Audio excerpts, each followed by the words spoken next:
Hey guys, it's Raul again, and today I want to share with you guys the books that I have picked up for school. Now this book haul consists of not textbooks, but like actual books that I will be reading for this semester, because I don't think you guys want to see the textbooks that I've had to purchase for school, but these are all kind of novels and plays and stuff and poetry books that I'll be having to read for most of these, are for 2 classes, and then I have one more book for like one other class that I have to read for. So yes, I wanted to share with you guys the books because I think it's 1, 2, 3, 4, 5, like 12 or 13 books in here that I have to read for the semester apart from textbooks, and it is absolutely insane, but I just figured I would go ahead and share those with you guys today. Now the first 5 books I have to share with you guys here are all Shakespeare plays, because I am taking a Shakespeare class this semester, and I wanted to share with you guys the 5 plays that we will be reading from Shakespeare in that class. The first one that I have is A Midsummer Night's Dream, and this one, as of right now, we've already finished this one. We've already read it because we're going into the 3rd week of school, so we've already finished Midsummer Night's Dream. I really enjoyed this one. I've never read Shakespeare before, surprisingly. I mean, a lot of you guys know I kind of like lived in Puerto Rico for a while, so my kind of junior high, middle school, and high school years I spent in Puerto Rico, so they don't really teach Shakespeare in Puerto Rico in high school, so I never read anything by Shakespeare before. This is my first experience with Shakespeare, and I actually really liked him.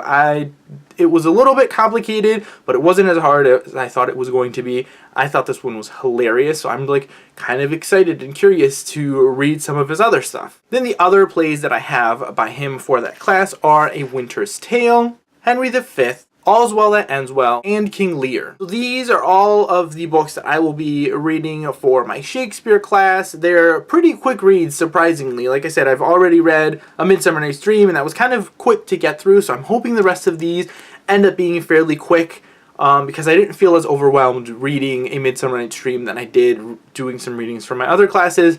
So I'm really excited for this class. I'm really excited to kind of like dive in and analyze these, because I have to write, pretty sure I have to write a paper for each one of these after we're done reading each one of them. So yes, those are things that I have to be working on. Now the one random book that I have that's for a completely different class is A Peep at Polynesian Life by Herman Melville. I have no idea what this is about. It's like very historical type stuff. This is for my American literature class, and so far I'm not really loving a lot of what we're reading for my American literature class. It's very bland and very dry kind of like writing so far, so I'm not super excited for this one, just because I haven't really been excited for any of the other stuff that we're reading in this class so far, but hopefully it's something at least interesting, but we will see what happens with this one. And then the next 6 books that I have to show you guys are all from my contemporary literature class, and these are probably my favorite pile of books that I have, just because all of these are fiction. They're all contemporary. They've all been written within, I think it's the last 20 years or so, our teacher told us. So I believe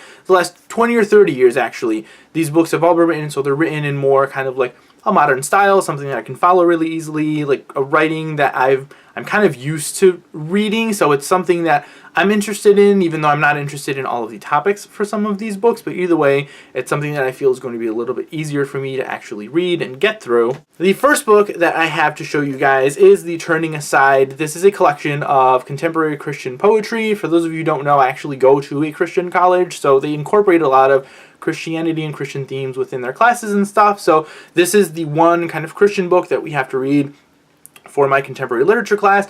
We're about halfway through this one. I've tabbed a lot of like my favorite poems within this one. I don't really have tons of experience with poetry, but I'm actually really enjoying a lot of the poems in this one. And yeah, we're about halfway through. Like I said, it's something different for me, but I'm glad that we're reading it. I'm glad that we're getting through it. And then I have Arctic Dreams by Barry Lopez. This is also a book that we're currently reading, and this is a nonfiction kind of nature type writing. It doesn't really tell a story. It's kind of like, imagine you watching a nature documentary, and this is just the text of the nature documentary, which is, I don't know, it might sound boring to some, it might sound interesting to some. If you guys like nature documentaries, this might be something that you guys are going to enjoy. I somewhat enjoy nature documentaries, so it's not as boring as I thought it was going to be. I thought this was going to be some kind of like fiction, like survival story in the Arctic, but it's not. It's literally just like nature stuff, just telling us about the animals and the environment and like all of this stuff about the Arctic, and it was written back in 1986. So a lot of this stuff is dated as of right now. So far, it's a little interesting. I mean, I think I'm like 70-something pages into this one, but I'm getting through it very slowly. We will see what I think about it in the end. But so far, like I said, it's interesting, but it's not something I would have normally picked up just to read for fun. Definitely not. And now we get to the more interesting kind of fiction books that I will have to be reading for my contemporary literature class. The first one being Exit West by Mohsin Hamid. Yes, this is one that a lot of people here on BookTube have been talking about, have read and reviewed, because I know Book of the Month had this one for, I think it was March. Yes, it was March, because I picked this one up from Book of the Month this month because they let you do add-ons of their previous books. So I'm really excited that they had this one and that I was still able to add it on because it was cheaper getting it through Book of the Month than anywhere else. And yeah, we're doing kind of this big project at the end of the semester where we have to choose one of two topics, one of them being the refugee crisis, and we have to kind of like research it and see how this book kind of adds to the conversation of the refugee crisis. So I picked this one because it is something, like I said, it's familiar to me because people here on BookTube have talked about it, and I'm really interested in the topic of refugee crisis and, you know, immigration, all of that stuff. So this is definitely going to be the one that I'll be doing my big research project for, and I'm really interested to finally get to this one. I think this is like one of the last books that we'll be reading this semester, which I'm kind of sad about because I really want to read this one now, but it's short. You know, during the holiday season, when I'm overwhelmed with like work and stuff, it'll be nice to just read something quicker and smaller than some of the bigger books that I have to read.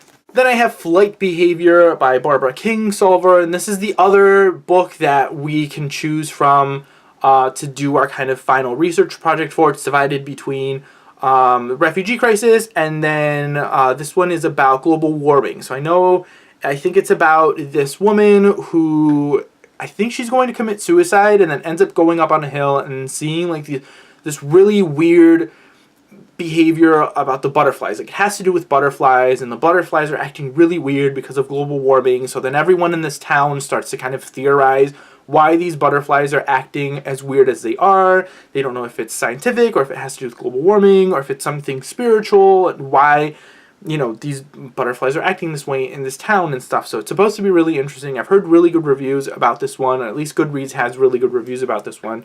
So I'm really excited and really interested to get into this one and see, you know, what I think about this one, because it sounds interesting. It's, again, something that I normally wouldn't pick up, but something that I feel like I'm going to enjoy. Then I have Hanna Coulter by Wendell Berry, and this is kind of an anthology type series. Like, each of his books follows a different character within this fictional town of Kentucky. This one follows Hanna Coulter, which is our main character, and yeah, I mean, I like stories like this. Like, the concept sounds interesting about each book following a different character within this fictional town. I just hope that the things that are happening to this character and in this fictional town are interesting. I feel like this is going to be very character driven, so I really hope that I end up enjoying the characters within this book. The last book I have to show you guys is The Fisherman by Chigozie Obiama. This is supposed to be kind of a Cain and Abel-esque book that takes place, I think it's in Nigeria.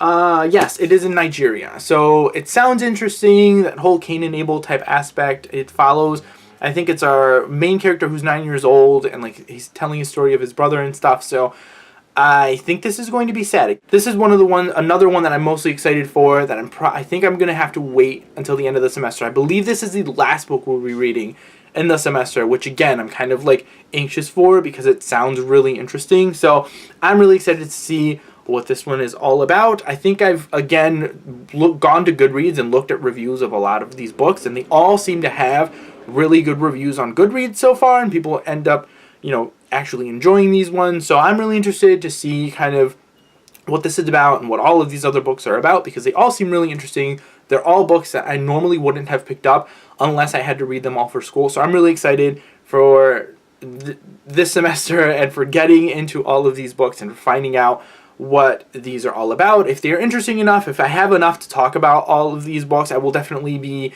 reviewing each one of these individually as we finish them.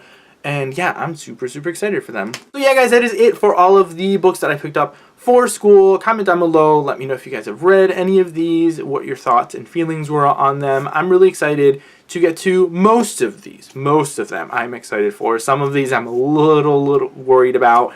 I don't really know how it's going to go. I hope it doesn't put me in some kind of like major reading slump and I don't want to read anything, because I have to read these books. It's not like I can just put them down and pick something else up. I have to finish these books. I have to push through them. So I'm hoping that they're all interesting enough for me to push through them and to finish them, because I have to. So yeah, that is it. Thank you guys all again for watching, and I will see you all next time.